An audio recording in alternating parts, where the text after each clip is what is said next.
और party party का जो गठन हुआ है, ये जो सामाजिक जो समाज के बहुजन समाज के अन्य लोग समाज के लोग हैं, जिनका जो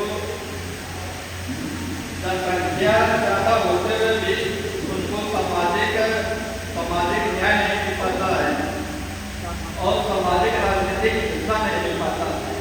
तो ये इस वजह से पार्टी का जो गठन हुआ है, जो बहुजन समाज में अन्य समुदाय अन्य जाति के लोग हैं, इस देश पर पार्टी का गठन हुआ।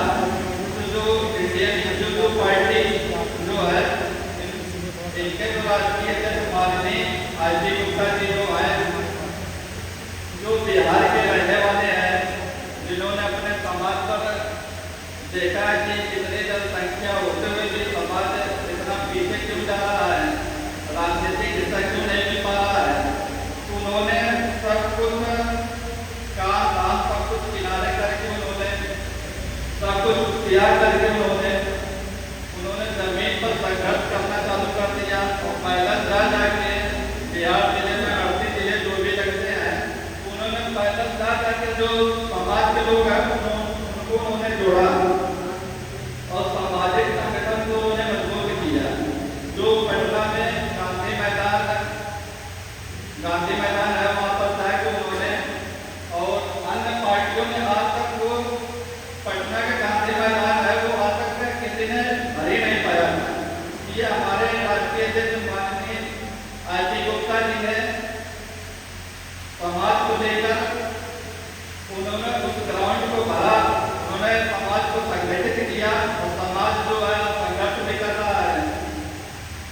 और वहाँ पर पार्टी का जो अन्य पार्टी जो समाज को देखा कि उन्होंने कि समाज संगठित हो गए हैं, कल जो हमारे समाज में एक टिकट भी नहीं देते थे, वो गठबंधन करने के लिए तैयार। ये सामाजिक एकता है, ये हम लोगों को एकता दिखाने की जरूरत है। ये जो कारवा बढ़ा रहे हैं हमारे राष्ट्रीय अध्यक्ष, वो एक अकेले समय जब संघर्ष कर सकते हैं, बिहार में जब लोगों को संघर्ष एकजुट कर सकते हैं, तो हम लोग उत्तर प्रदेश में क्यों नहीं एकजुट हो सकते हैं। यही कहना चाहूँगा कि समाज के लोग हैं कि पार्टी से जुड़े संगठन को मजबूत करें।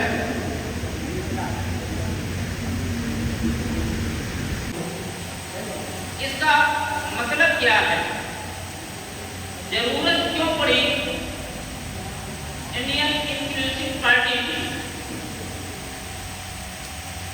जब देश में सत्ताएं बेकाबू होती है, जब देश में सत्ता शासक वो हिटलर बन जाए, पार्टियां इस मिशन को छोड़ दें, जो मिशन हो पार्टियों का, और ये पार्टियां अपने मिशन से भटक जाएं, जनता की आवाज न बने, सामाजिक एकता की बात न करें, सामाजिक न्याय की बात न करें, तो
होती है।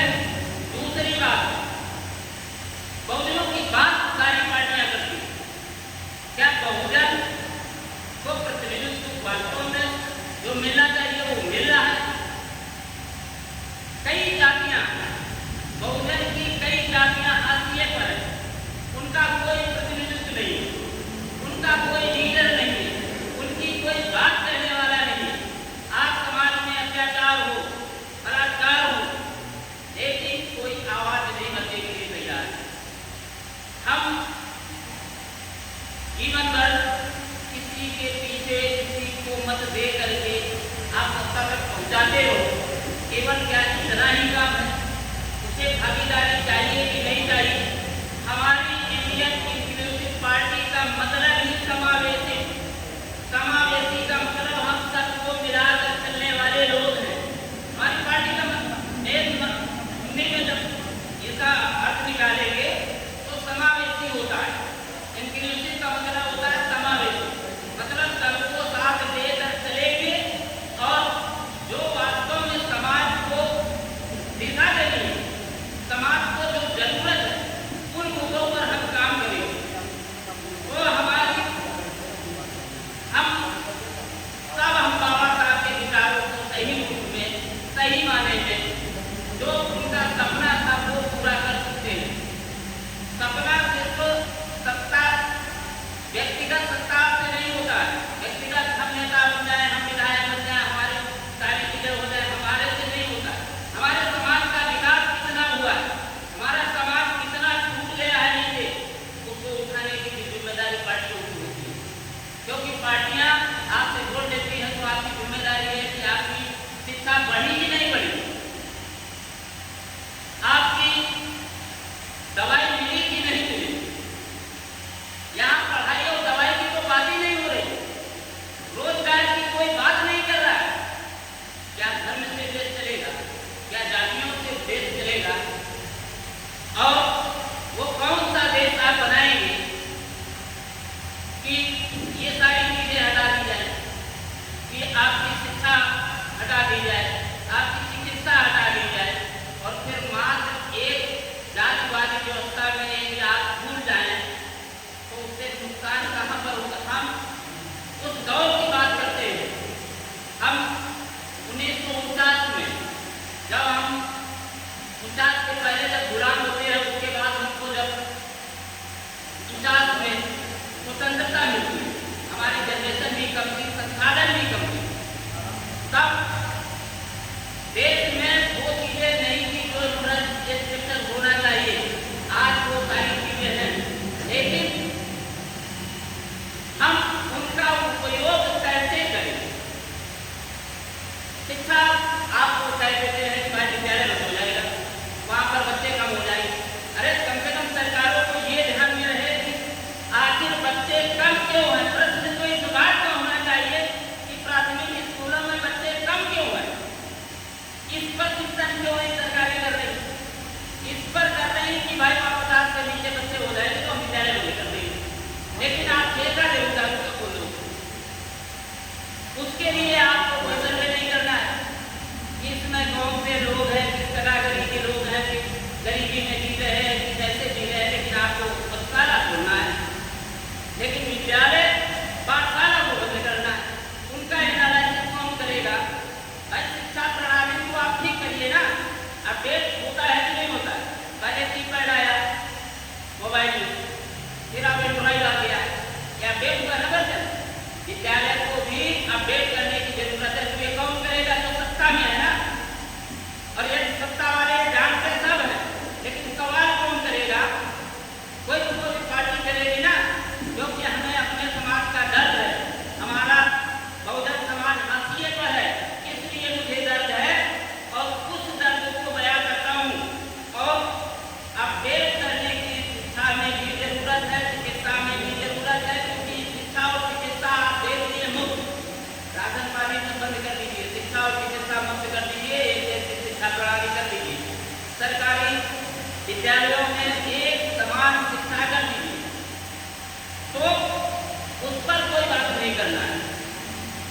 सिर्फ धर्म की चाशनी यदि आपको सिखाई जाएगी, जातिवाद की चाशनी सिखाई जाएगी, इससे देश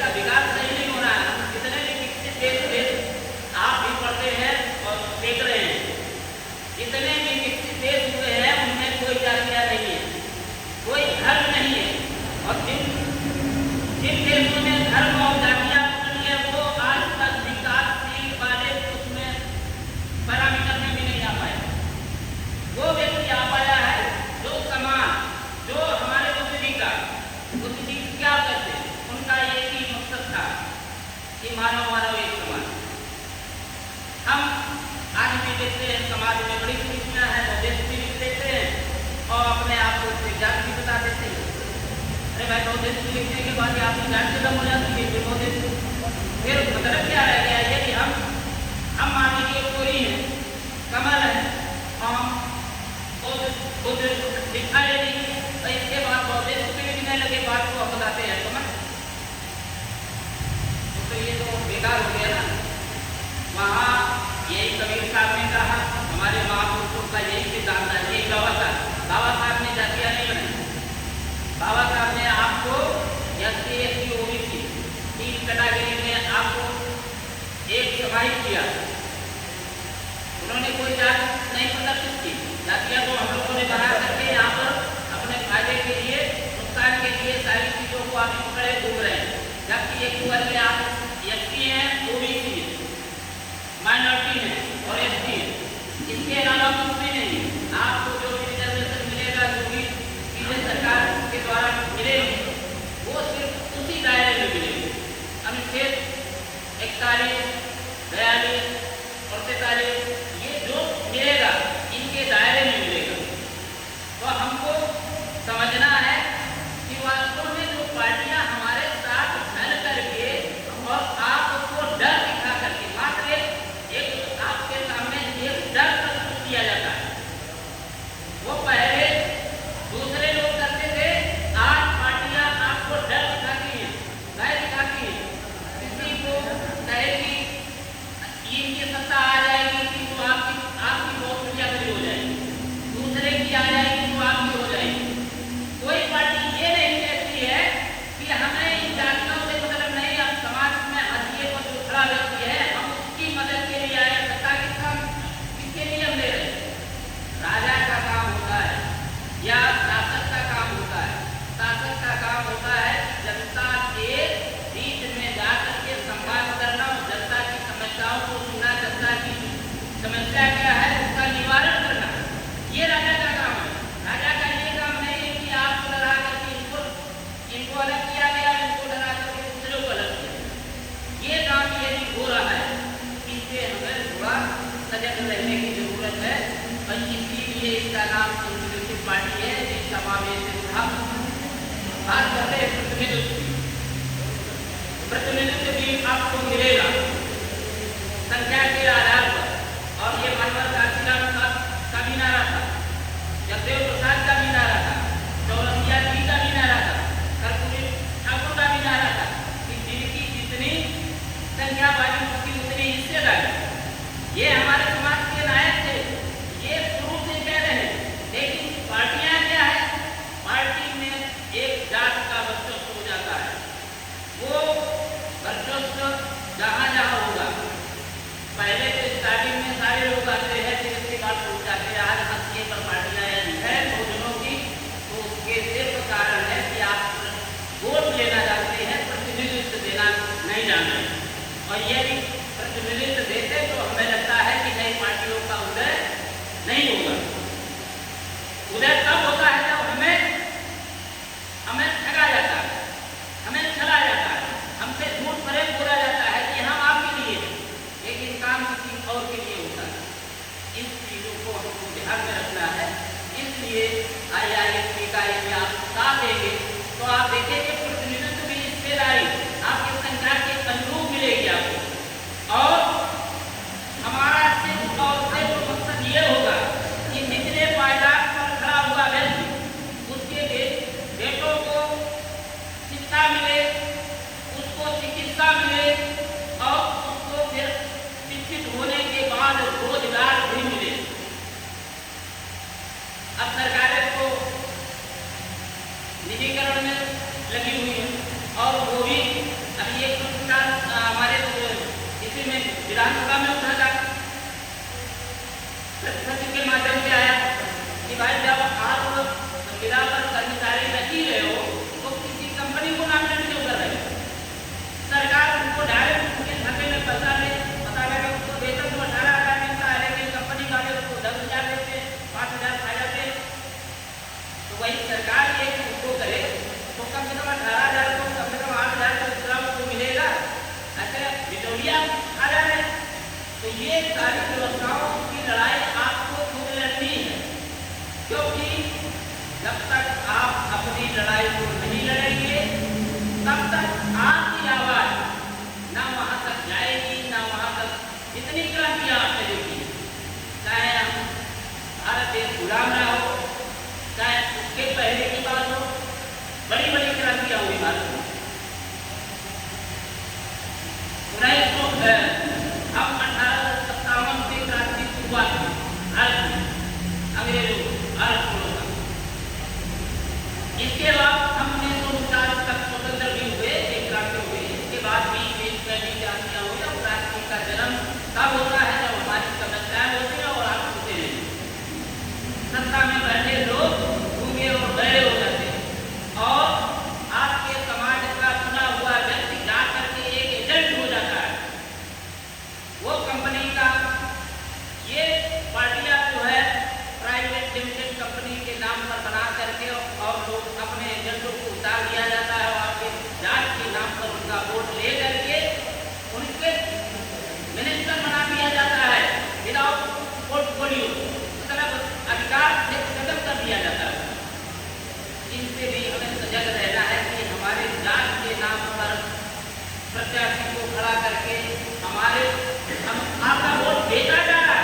इसको ध्यान में रखिए कि आपके जात के नाम पर प्रत्याशी खड़ा करके और वो वोट लेके जाता है, इसका मतलब आपका वोट बिक रहा है, क्योंकि वो संसद में आवाज आपकी नहीं बन रहा है, वो विधानसभा में आपकी आवाज नहीं बन रहा है। इसका मतलब है वो एजेंट है। वो किसका एजेंट है? वो पार्टी का एजेंट। वो आपका कुछ भी नहीं, आपके बीच में तो सिर्फ अपने फायदे किया है। हमें उन लोगों से भी सतर्क रहने की जरूरत है और जब तक आप सतर्क नहीं होंगे तो हमेशा से शोषित का शोषण होता चला है और उसके लिए हमें क्रांति की जरूरत होती है। और क्रांति का मतलब ये नहीं कि हम युद्ध करें, हमें एक वैचारिक क्रांति की जरूरत है, हमें विचारधारा की जरूरत है कि वास्तव में हमें तो कौन क्या कह रहा है कि करनी और कसनी में अंतर न हो। ऐसे नेताओं को हमें, ऐसी पार्टियों को हमें चुनना पड़ेगा और जब तक हम ये अपने अंदर नहीं लाएंगे तो हमारी शिक्षा व्यवस्था ध्वस्त हो चुकी है। रोजगार आपके सामने दिख रहा है कि बेरोजगारी चरम पर है। हमको इन सारे मुद्दों पर हम इसलिए आज इतने लोग हैं, ये बहुत बड़ी संख्या है। एक नई पार्टी के लिए क्रांतियों में आपने देखा कुछ लिमिटेड, मतलब जिनके नाम आपको याद होंगे, सुभाष चंद्र बोस, भगत सिंह, उधम सिंह, कुछ नाम इनके दौर में जानकारी आई है, अलग अलग उसमें दशक में आई। लेकिन क्रांति करने वाला व्यक्ति बहुत कम लोग होते हैं।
मानवता का पाठ पढ़ाने वाले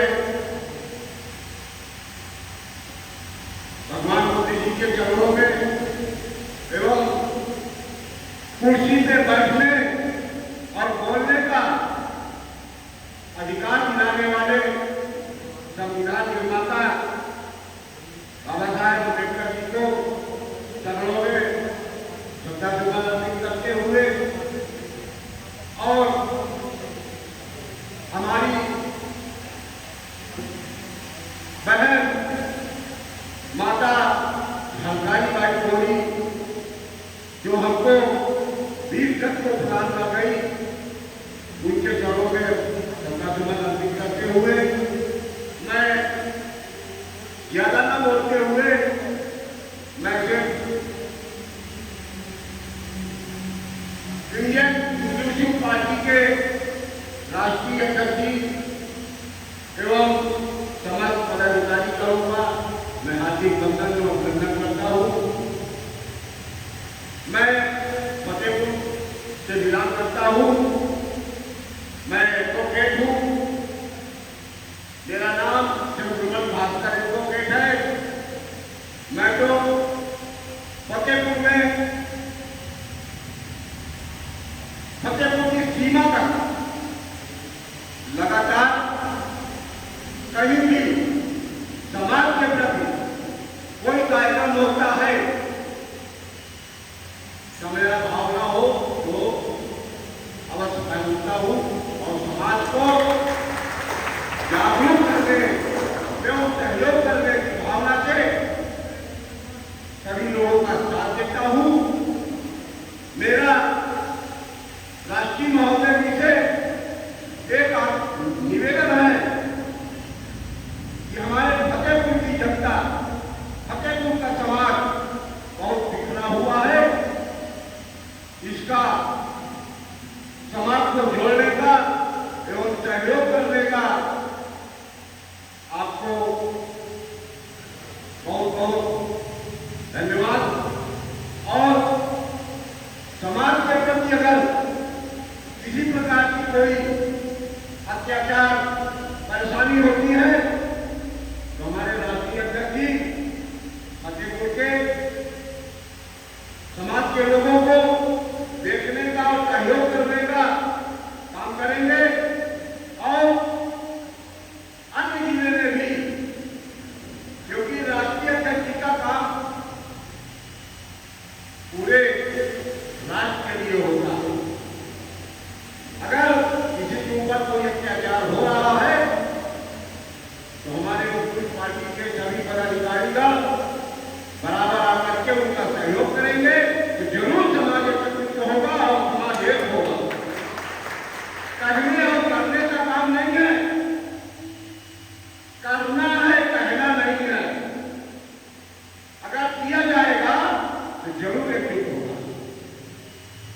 इसलिए सभी लोगों से अनुरोध है, सभी लोगों का स्वागत अभिनंदन है इस कार्यक्रम में आए हुए। और मैं ज्यादा न बोलते हुए मैं यहीं से थोड़ा सा दो पंक्ति बोलूंगा।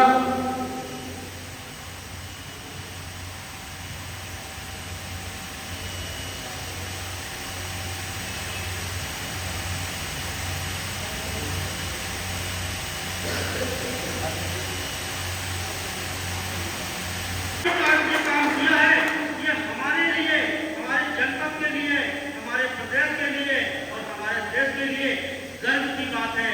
हमें इससे अच्छी बात और कोई नहीं है, क्योंकि समाज में जब अन्याय होता है, समाज में जब अत्याचार होता है तो साथियों जात विशेष के लोग देखा जाए गहिया जितनी भी जातियां हैं एक बहुजन समाज की माला में सजो के रखने वाले मान्यवर कांसीराम जी के चरणों में नमन करते हुए पूरे विश्व दुनिया को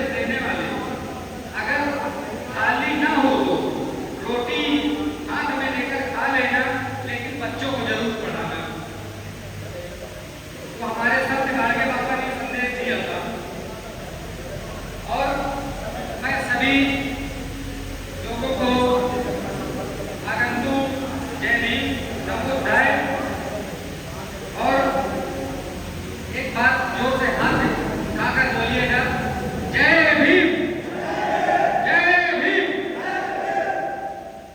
जब तक कलेजे में आग न लगे तो रवानी नहीं होती। जिस हलक में जवान न निकले तो साली जवानी नहीं होती। तो दोस्तों बहुत अच्छा लगा, कम से कम यहाँ पे हमारे सभी सम्मानित साथी वो दूर दराज से चलकर आए। इस फतेहपुर की पावन धरती पर मैं स्वागत वंदन एवं अभिनंदन करता हूँ और मेरे आगर से पावन धरती पे आगर विधानसभा की धरती से चलकर आए मेरे सभी सम्मानित साथी, उनका भी स्वागत वंदन करता हूँ। और मेरे महेश भैया सावन से हैं, एडवोकेट सुभाष चंद्र कोरी जी, विक्रम कोरी जी दरियामऊ से हैं, मोहम्मद मुर्तजा दरियामऊ से हैं, विनोद चौधरी जी राम सूरत कपूरवा से हैं, अनूप गाबरपुर, ब्रजेश कोरी जी हैं, बबलू बंदूपुर हैं, शिव मोहन जी, राम सूरत जी, रवि कुमार जी, जितेंद्र कुमार जी, विकास कुमार जी, जितेंद्र जी, कुलदीप जी, राहुल जी, भोला प्रसाद जी, मैकू लाल जी और प्रकृति का नियम है, नेचर का नियम है, बदलाव होता है, हमें आपको भी बदलने की आवश्यकता है। बदलाव एक ऐसा टॉपिक है जिस पर हमें गहनता से विचार करने की आवश्यकता है। बदलाव जरूरी नहीं कि सिर्फ और सिर्फ हमारे कर्मों में हो, बदलाव सामाजिक कार्यों में भी हो, और वो सामाजिक कार्यों में बदलाव संभव तभी है जब हम पहले व्यक्तिगत बदलाव करें। और वो व्यक्तिगत बदलाव के लिए आवश्यक क्या है? वो है नॉलेज, वो है ज्ञान, वो है जागरूकता। जागरूकता तभी संभव है जब आपके अंदर ज्ञान संभव है। जब आपके पास ज्ञान आएगा तब आप जागरूक होंगे और अपने आप में बदलाव को एक दृढ़ संकल्प के रूप में अपने अंदर में बिछा लेंगे। अगर बाबा साहब ने आज ज्ञान नहीं लिया होगा, विश्व के सबसे ऐसे महापुरुष जिनके पास इतनी डिग्रियां हैं कि आज तक किसी दूसरे के पास नहीं है, ये सबसे गर्व की बात है। किसी के पास नहीं है इतनी डिग्रियां, हमारे बाबा साहब के पास हैं। किसी शख्स के पास आज तक इतनी डिग्रियां नहीं है, लेकिन उन्होंने राजनीतिक सत्ता के लिए अपने जो ज्ञान को है वो अर्जित नहीं किया। उनके त्याग को अगर एक एक आदमी जानेगा, रोएगा। उन्होंने हमें आजाद कराने के लिए पूरे जंजीरों को, जिन जंजीरों में मुट्ठी भर लोगों ने उसको जकड़ करके रखा था, मात्र मुट्ठी भर लोगों ने, और हम सब ये झाड़ू की पूरी जो झाड़ू के सीट होते हैं, हम सब वो सीट थे, लेकिन हम क्यों थे? बिखरे हुए। लेकिन उन्होंने दिमाग लगाया, मुट्ठी भर लोगों ने उनको, वो मुट्ठी भर लोग एक डोरी के रूप में हम सबको बांधे और हमने बराबर काम लिया और हम काम करते चले गए। यहां पर बदलाव की जरूरत है। बाबा साहब ने ज्ञान अर्जित किया, लेकिन उसको उपयोग किया हमें उन जंजीरों से तोड़ करके बाहर निकालने के लिए। आज हमारे घर में कोई हादसा होता है, हमारे घर में कोई ट्रेजेडी होती है, इस कंडीशन कोई बनती है तो हम दूसरे की मदद करना छोड़ देते हैं। अरे बाबा साहब के तो घर में मिट्टी पड़ी थी, उनके खुद की औलाद की, फिर भी उन्होंने गोल मेज सम्मेलन जैसी जगह में जाने के अपने आप को नहीं रोका, अपनी पत्नी को सीधा जवाब दिया, यहां मेरे को करोड़ों बेटों की जरूरत है, किसी एक बेटे की जरूरत नहीं है, मैं करोड़ों बेटों के लिए लड़ाई कर लगा। अगर आज एक बेटे के लिए रुक गया मैं, तो आने वाले भविष्य में मेरे करोड़ों बेटों को देखने वाला कोई माई पैदा नहीं। मैं ये बदलाव उनके दम पर है। आज हम अच्छे कपड़े, अच्छे जूते, अच्छे पहनने ओढ़ना, अच्छी समाज में बैठना, अच्छी जगहों में शिक्षा हासिल करना किसने दिया? किसी देवी देवता ने नहीं दिया, हमारे देवता यही है। लेकिन अभी हम जागरूक नहीं हैं। हम जब संगठित होंगे तब हमारे अंदर एक शक्ति होगी, और संगठन की जरूरत पूरी तब हो सकती है जब हमारे अंदर बदलाव। मेरा टॉपिक बदलाव इसीलिए पे है, और कहना चाहूंगा कि अपने बच्चों को हम भूखे रहे क्योंकि बाबा साहब ने कहा था शिक्षा वो शेरनी का दूध है जो पिएगा वही नहाएगा। अभी भी हम लोगों को बदलाव की जरूरत है भाई साहब। हम सभी लोगों को भाइयों से कहना चाहेंगे बदलाव में क्या चाहिए। आज अपने समाज में अपने परिवेश में नजर उठा करके देख लीजिए, जितने भी बड़े से बड़े वर्ग के लोग हैं, मैंने वर्ग की बात की है, मैं किसी जातीय बात को नहीं लेकर के यहाँ पे चलना चाहता। और उन बड़े वर्ग में कौन आते हैं उसको भी मैं अपने मौखिक बिंदु से नहीं बोलना चाहता, वो सब आप जानते हैं कौन हो सकते हैं। वही मुख्य लोग। और आज जितने भी एजुकेशनल ट्रस्ट है, जितने भी एजुकेशनल इंस्टीट्यूट है, वो सब उन्हीं के, वो सब उनके बच्चे देश विदेश में पढ़ रहे हैं, हमारे बच्चे उनके विद्यालय में जाते हैं पढ़ने के लिए। क्या आपको संभव दिख रहा है कि वो शिक्षा देंगे तो हमारी जरूरत है? नहीं। कहने का तात्पर्य अपने बच्चों को विद्यालय में डालने से पहले उसकी भविष्य को सोच लीजिए कि मैं किस विद्यालय में डालने जा रहा हूं। आपके सामने एक एग्जाम्पल बेटा मैं भी आपके सामने बताता हूं। बंदूकपुर से एक लड़का है, करे लड़का, ये बच्चा पिताजी के गरीब है, मजदूरी करते हैं, आप मजदूरी करते हैं। इनके अंदर बदलाव है, अपने बेटे को फार्मेसी करवा रहे हैं, लेकिन कहां से करवा रहे हैं? ठाकुर अभय प्रताप सिंह डिग्री कॉलेज रामफतेहपुर। पिछले साल भी बच्चे का स्कॉलरशिप नहीं दिया गया। आज इस तरीके से बच्चों को हमारे आगे बढ़ने से रोका जा रहा। हमारे बच्चों को शिक्षा न हासिल हो उसके लिए तरह तरह के हथकंडे अपनाते हैं, यही 5 मुट्ठी भर लोग। इस बार भी इस बच्चे का सेकेंड ईयर है और इसका स्कॉलरशिप फॉरवर्ड नहीं किया जा रहा। गवर्नमेंट ने ऑनलाइन सुविधा दी, जब ऑनलाइन सुविधा दी तो ये वर्तमान में जो मैनेजमेंट के विद्यालय बैठे हैं इनको ये जिम्मेदारी क्यों देगी, जब तक आप फॉरवर्ड नहीं करोगे तब तक ये बच्चा अधिकार नहीं है, इसको अधिकार नहीं है स्कॉलरशिप पाने का। गलत हो रहा है, क्योंकि नीचे से लेकर के ऊपर तक कोई लोग बैठे, नीचे से लेकर के ऊपर तक सारे वही लोग बैठे, वही मुसीबत लोग। मैं इन बच्चों का उदाहरण देते हुए मैं आप सबसे रिक्वेस्ट करूंगा, अगर किसी के पास भी जरा भी दम है और पावर है तो बच्चे को न्याय दिलाइए, इस बच्चे को न्याय दिलाइए, बैठ जाइए।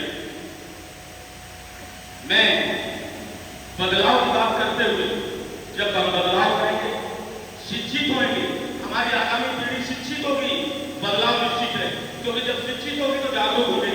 मैं वहां पर थोड़ा सा मेरी बात अगर किसी को हट करती है तो मैं वहां पर आप लोगों से क्षमा भी चाहूंगा। बदलाव का मतलब ये नहीं है, शिक्षा का मतलब ये नहीं है कि हम किताबी कीड़ा बन करके रह जाए। शिक्षा का मतलब है उसको एनालाइज कीजिए, उसको एहसास कीजिए। शिक्षा का ये मतलब नहीं कि हमने डिग्रियां तो ले ली, नहीं की, हमने डिग्रियां ले ली, बीएमएस हो गए, डॉक्टर हो गए, और असली पूजक जो हमारे आराध्य हैं हम उनके विषय में नहीं जानते। कहाँ जानते हैं? जय माता की चल रहा, मुझे बोलना ही पड़ा। आज भी बदलाव की जरूरत है। सच्चाई ये है कि अगर आपको इसी समाज से हमारे लोगों के बीच में बैठे हुए लोग आपको इकट्ठा करने की कोशिश करेंगे, आपको सही ज्ञान देने की कोशिश करेंगे, तो आपके अंदर एक ज्ञान की रुचि होगी, कहीं इसका पीछे से कोई न कोई लालच है, हम लोग इसके पीछे जा रहे हैं। तो वहां पर बदलाव की जरूरत है। और जिस दिन प्रति व्यक्ति अपने अंदर बदलाव को ठान लेगा, संघे शक्ति बनेंगे हम। और जिस समय संघे शक्ति बनेंगे, हमारा संगठन मजबूत होगा, उस समय हम नीचे से लेकर के ऊपर तक कायम होंगे, नीचे से लेकर के ऊपर तक बैठने का काम करेंगे हम, और तभी जाकर के देश में कुछ बदलाव संभव होगा। मैं किसी व्यक्ति विशेष या पार्टी विशेष पर मैं कोई चर्चा नहीं करूंगा। बस अंत में अपने समय को कम करते हुए एक छोटी सी कविता आपके सामने रखूंगा।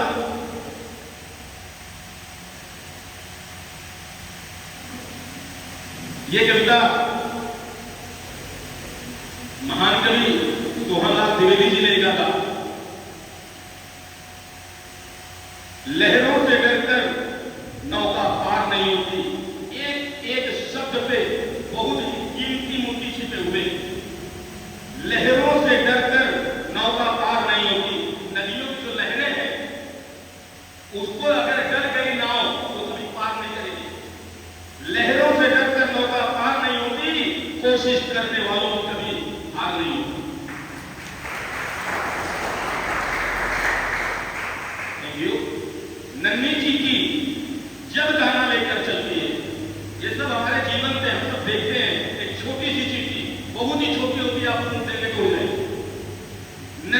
छोटी नन्ही चींटी जब दाना लेकर चलती है, चढ़ती दीवारों पर 100 बार फिसलती है।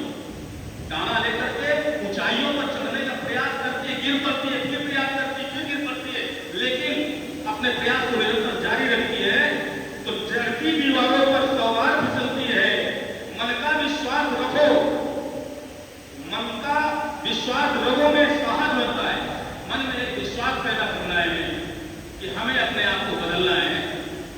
मन का विश्वास रगों में साहस बनता है। चढ़कर गिरना, गिरकर चढ़ना ना अथरता है।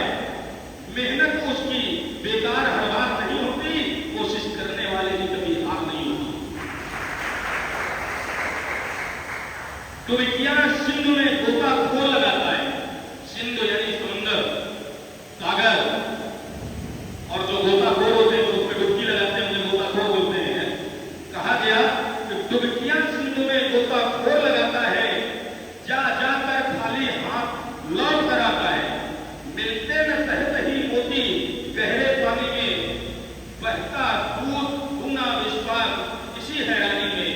मुट्ठी उसकी खाली हर बार नहीं होती, कोशिश करने वाले की कभी हार नहीं होती। असफलता एक चुनौती है, स्वीकार करो। असफलता एक चुनौती है, स्वीकार करो। क्या कमी रह गई थी देखो और सुधार करो। जब तक न सफल हो नींद चैन को त्यागो को, संघर्षों का मैदान छोड़ मत भागो तुम। कुछ किए बिना ही जय जयकार नहीं होती, कोशिश करने वाले की कभी हार नहीं होती, कोशिश करने वाले की कभी हार नहीं होती।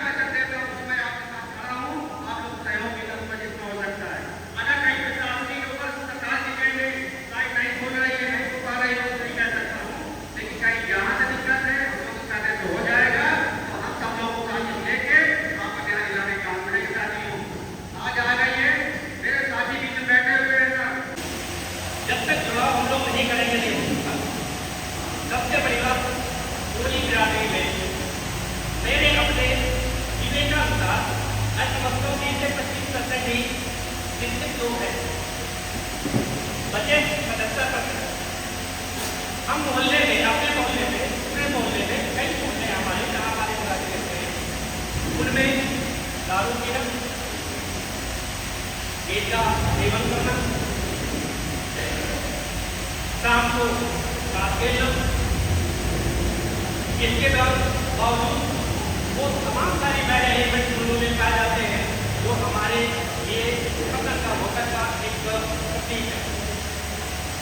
मेरे विचार से हम सभी में अगर जागरूक हो तो कम से कम 8 से 10 लोग जो हमारे अपने करीब ऐसे लोग हैं, उनको हम जागरूक करें, उनको अपनी बात बताएं, उनको ये बताने की कोशिश करें कि आप जो जीवन जी रहे हो, आप अपने बच्चों का भविष्य जब में कर रहे हैं, क्योंकि सदियों से गुलामी हम लोग रहते चले आए और ये गुलामी से निकलने का एक मात्र कारण ये है कि हमें शिक्षित होना बहुत जरूरी है।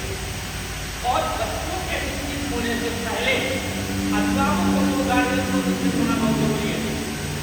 क्यों मैं अपनी बात बताऊँ, मेरे पिता की एक बात राज्य में घर बनाते थे, मेरी माता जी सिखावट थी,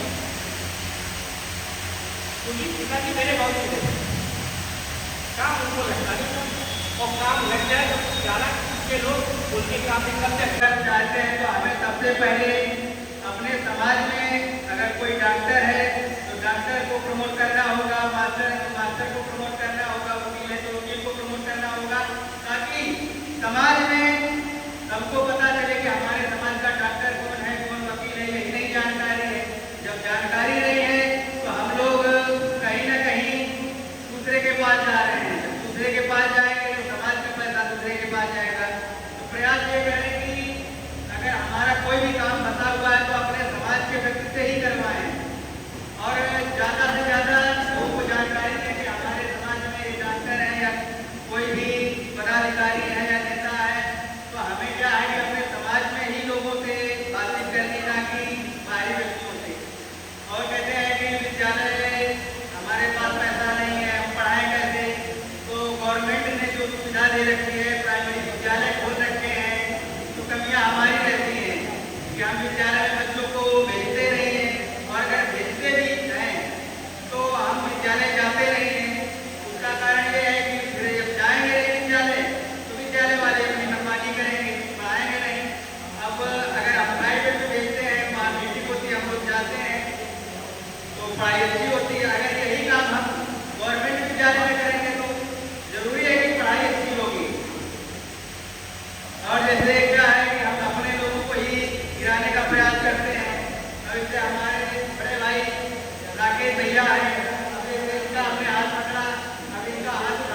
तीनों पदाधिकारी मिलकर के प्रदेश में ये विचारधारा जो हमारे अम्बेडकर साहब बड़े विचारधारा और चलने वाली पार्टी है, तो उन्हीं लोगों का प्रतिवाद और प्रतिनिधित्व दिया जाएगा।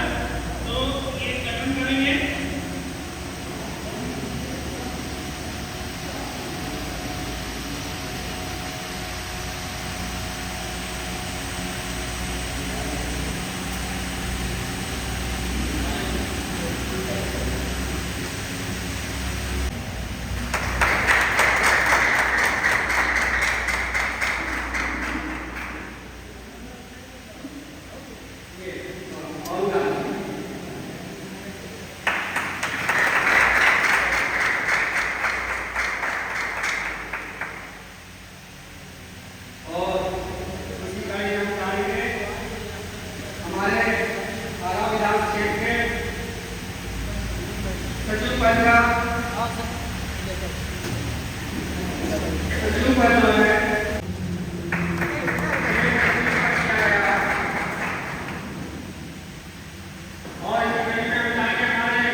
सभी लोगों का उद्बोधन सुना आपने,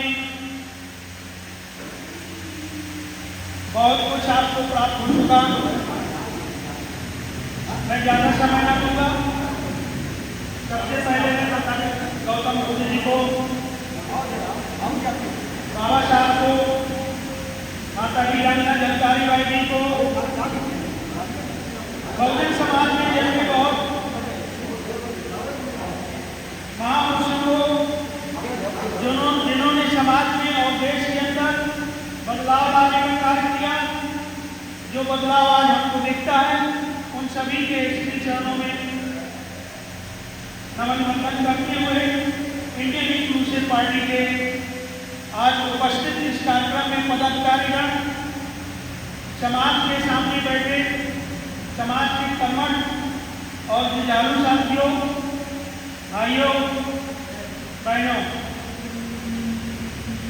अभी आपने देखा बहुत सारे लोग वोट करके चले गए। आप यहाँ पर आए इंडियन इंक्लूसिव पार्टी के आह्वान पर और अभी तक आप बैठे। मैं समझ सकता हूँ कि जाने वाले लोग जो चले गए, बड़ी बड़ी बातें करके चले गए, ये समाज में किसी भी तरीके का बदलाव नहीं ला सकते। समाज में बदलाव लाने करते हैं, समाज में बदलाव लाने का काम करते हैं, जो बिल्कुल आखिरी तक विचारधारा के साथ खड़ा रहे और विचारधारा की अनुसरण करता रहे। बदलाव लाने वाले वो लोग नहीं हो सकते जो आपको बात कह करके चले गए। अरे आप समय नहीं दे सकते हैं, जब यहाँ समय नहीं दे सकते हैं तो आपके लिए क्या समय नहीं हो, बल्कि आप उनको समय देने के लिए आए, आप उनका सम्मान करते हैं, आप उनको सुनना चाहते हैं और वो सुना करके चले गए। हमारी पार्टी ऐसा नहीं करती। हमारी पार्टी में जितने लोग आए, इसका रिकॉर्ड बन रहा है, वीडियो बन रहा है, और जो आखिरी तक है हम उसको समर्पित व्यक्ति, समाज के प्रति वफादार व्यक्ति मानते हैं, और जहां जब जैसी जरूरत पड़ेगी उस तरीके से हम संघर्ष करने के लिए तैयार हैं।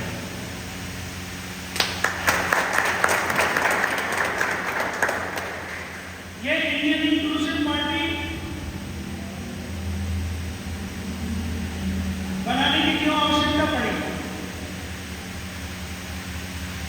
क्योंकि हमारे समाज के साथ, बहुजन समाज के साथ हमेशा से धोखा आया। धोखा करने वाला व्यक्ति निश्चित रूप से वो दुश्मन होता है, दोस्त नहीं हो सकता। तो हमें दोस्त और दुश्मन की पहचान करनी होगी। जब हम सभी बहुजन समाज के लोग और अल्पसंख्यक लोग कांग्रेस को वोट करते आए तो कांग्रेस की सरकार बनती रही।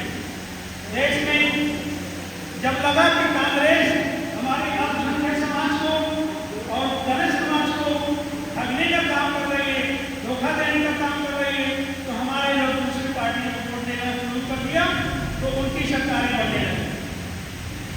मानव क्रांति नाम का मूवमेंट आया, हमारे समाज के लोगों ने उसमें बढ़ चढ़ के हिस्सा लिया, सरकार कई बार बनी।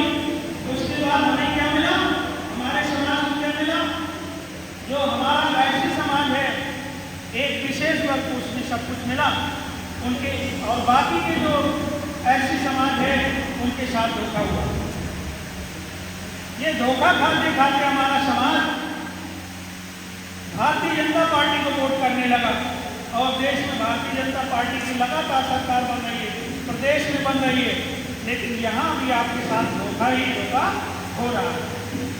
नौकरियों में धोखा, जगह निकलेगी कि उनके पेपर आउट, मामला कोर्ट में चला जाता है। आप देख रहे हैं बेटी पढ़ाओ बेटी बचाओ का नारा दे रहे हैं। बेटियों को कैसे बचाएं जब उन्हीं के लोग हमारे बेटियों के साथ बलात्कार कर रहे हैं, हत्याएं कर रहे हैं। ये बेटी बचाओ बेटी पढ़ाओ का नारा दे रहे हैं, ये तो बहुत ही जघन्य अपराध है और ये बहुत बड़ा धोखा है। बेटी बचाओ बेटी पढ़ाओ के सहारे कुछ और ही चल रहा है। भारतीय जनता पार्टी की नीतियां कभी भी दबे कुचले लोगों की हित की नहीं रही, ओबीसी और अल्पसंख्यकों की हित की नहीं रही। आप देख रहे हैं अदर बैकवर्ड की नौकरियों में जनरल लोग भरे जा रहे हैं, और बहुत से जो है सीटें खाली पड़ी हुई, भरा ही नहीं जा रहा, नॉट फाउंड सुटेबल लिखा जा रहा। इतना बड़ा धोखा हो रहा है। तो इन सभी धोखों को देखते हुए इस इंडियन इंक्लूसिव पार्टी की स्थापना हुई, और इसके राष्ट्रीय अध्यक्ष माननीय I.P. गुप्ता साहब हैं। इनका नाम पूरा इंद्रजीत पान है और ये बुनकर समाज से आते हैं। ये देश के ऐसे पहले किसी पार्टी के राष्ट्रीय अध्यक्ष हैं जिनके पास अपना निजी हेलीकॉप्टर है, और कम से कम इनके पास 26,000 कर्मचारी हैं, बड़े उद्योगपति हैं। और वहाँ पर जो ये 5 समाज बिहार में होता है वो बुनकर समाज में आता है। यहाँ पर हम लोग कोरी, कुदार, कमल, कबीर, विद्वान इस नामों से जाने जाते हैं। तो ये पहली पार्टी, जब उन्होंने देखा कि पूरे भारत में हम 33 करोड़ के लगभग हैं, उत्तर प्रदेश में हम 3.5 करोड़ के लगभग हैं, और 3.5 करोड़ की आबादी होने के बाद भी सत्ता में पहुँचाने हमें कभी न्याय नहीं मिला। बहन जी ने हमारे समाज के साथ धोखा किया, आप लोगों को पता ही है। ना तो विधानसभा में मंत्री, न विधायक, कुछ भी नहीं दिया। अब चंद्रशेखर जी आए हैं। चंद्रशेखर जी उनसे बड़े धोखेबाज हैं। कैसे धोखेबाज हैं? आपकी बहन बेटी के साथ कहीं मर्डर बलात्कार में को दिखाई दिए? नहीं दिए, लेकिन वो अपने समाज के साथ जा रहे हैं। मैं बहन जी और चंद्रशेखर जी की बात कहूं, ये धोखेबाज क्यों है कि जो कौन बाबा साहब के साथ धोखेबाजी कर सकती है, वो हमारे साथ धोखा करेगी ही करेगी। आज बाबा साहब की लोग गाय घूम रहे हैं। बाबा साहब के मिशन को, कांशीराम जी के मिशन को आगे बढ़ाने की काम करने की बातें करते हैं। इन्हीं ने एक समय वो था जब बाबा साहब के ऊपर पत्थर बरसाए थे। आपको जानकारी दे दूं, बाबा साहब ने लड़ाई सर्व समाज की, दलित समाज से की थी, अपने बच्चों की परवाह नहीं की थी। और ये समाज ऐसा था कि इन्होंने बाबा साहब के ऊपर पत्थर चलाए थे। बाबा साहब का इतना बड़ा विरोध किया था। तो ये हमेशा से जो है धोखेबाज समझ रहा है। तो हमें दोस्त और दुश्मन की पहचान करनी होगी। हमारा अपना ही व्यक्ति हमारे अधिकारों को नहीं देना चाहिए। आप इंडियन इंक्लूसिव पार्टी के इतने लोग आए हैं, आप उस समाज को बुला के देखिए। आप जितनी भी संख्या में बुला के देखिए, एक भी व्यक्ति नहीं आएगा। लेकिन हमारा समाज उनके कहने पर आंदोलन करने को तैयार हो जाता है। हमारे समाज ने कितना त्याग किया, धोबी समाज ने किया, खटीक समाज ने किया, पासवान ने किया, सब के सब इनके साथ लग जाते हैं। लेकिन जब देने की बारी आती है, जब प्रतिनिधित्व की बारी आती है, ये सबको काट देते हैं। इतने बड़े धोखेबाज हैं ये विभिन्न पार्टियों को।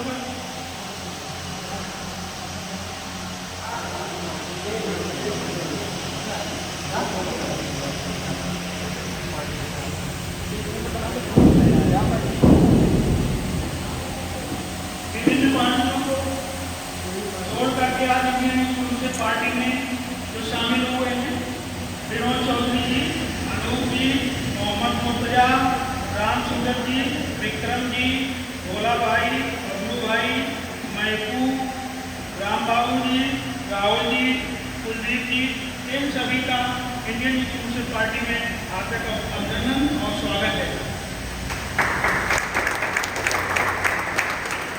अब आप लोग जो मैं बोल रहा हूँ बोलेंगे।